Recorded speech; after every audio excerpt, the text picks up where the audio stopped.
เนาะถือว่ามาต่อเรื่องน้องอีกเนาะเทื่อหนึ่งเนาะน้องนี่ก็ถือว่า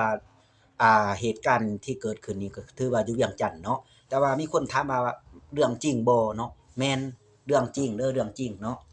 แล้วก็มีเฟซหนึ่งเนาะที่ว่าบิไลลักษณ์บิไลศักดิ์แก้วบุญจักเพิ่นมาคอมเมนต์บ่าวสงเนาะว่าหลักฐานมีบ่คันความจริงไผแลเห็นตอนผู้ผู้มาญาติเอาอยู่โรงเรียนก็หลายคนคัน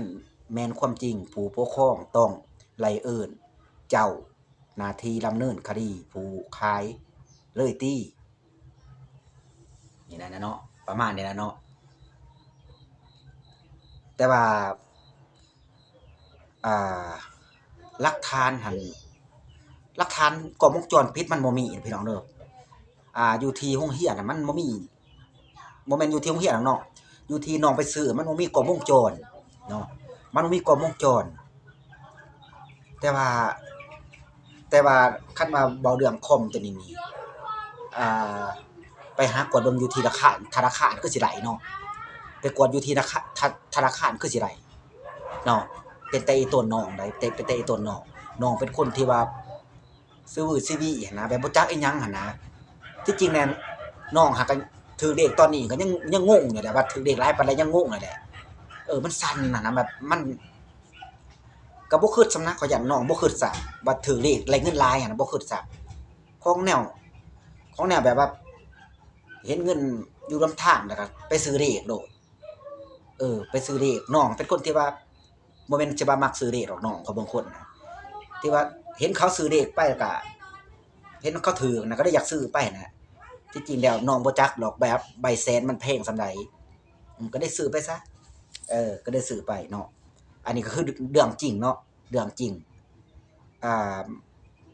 บ่ควรสิเฮ็ดนะเนาะก็เลยมีคอมเมนต์หนึ่งไปตอบเพิ่นเนาะว่าโอ้มาเอานำเด็กน้อยสิมีคนเห็นอยู่บ่ตอนสืบถามว่าแม่ขายเลขให้ไผลาวไปเอาถือเงินที่ถือเลขบ่ถ้าลาวไปเอาเงินหรือถือเลขก็แม่นความเด็กน้อยผู้ใหญ่มาโกงเด็กน้อยไผก็บ่พร้อมหรอกเนาะหลักฐานมีประมาณนั้นเนาะหลักฐานมีก็บ่มีความหมายแล้วก็คนขี้ลักบ่ว่าตัวเองลักหรอกนี่ประมาณนี้ล่ะเนาะแม่นแม่นความเล่าเหรอแม่นความเล่าพี่น้องแม่นความเล่ามันบ่คือเนาะมันบ่คือเฮ็ดแนวนั้นบ่คือถ้าว่าเขาสืบไล่ทันนี่เจ้านี่สิเสียหลายทบเลยเด้อเจ้านี่สิเสียหลายทบให้เด็กน้อยอีกเพราะว่าคันเขาไปกวดอยู่ที่ธนาคารนั่นว่าน้องนี่ไปถูกเลขห้วยพัฒนานี่อยู่ในใบขาวนี่ถูกแท้แต่ว่าบัดนี้เขากวดว่าถ้าว่าเขากวดว่าอ่านอยู่ที่เจ้าพิมพ์หันมันหมายเลขหยัง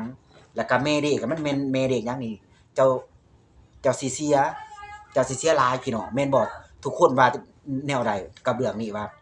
ถ้าเขากวดพอว่าอยู่ในหัวแม่เลขหันมันมีเบอร์หยังเจ้าเรียบร้อยโดดเขาบอกเจ้าเรียบร้อยเลยข้อยนี้ว่าไปหาธนาคารเขากวดให้ว่าผู้ขายนั่นแม่นใส่เบอร์หยังอยู่ที่หัวเลขหั่นทุกคนว่าแนวใดเห็นโดดว่าคนขายนี่แม่นไผกดไลค์กดแชร์พี่น้องกดไลค์กดแชร์ว่าคนขายนั่นแม่นไผหัวเลขนี่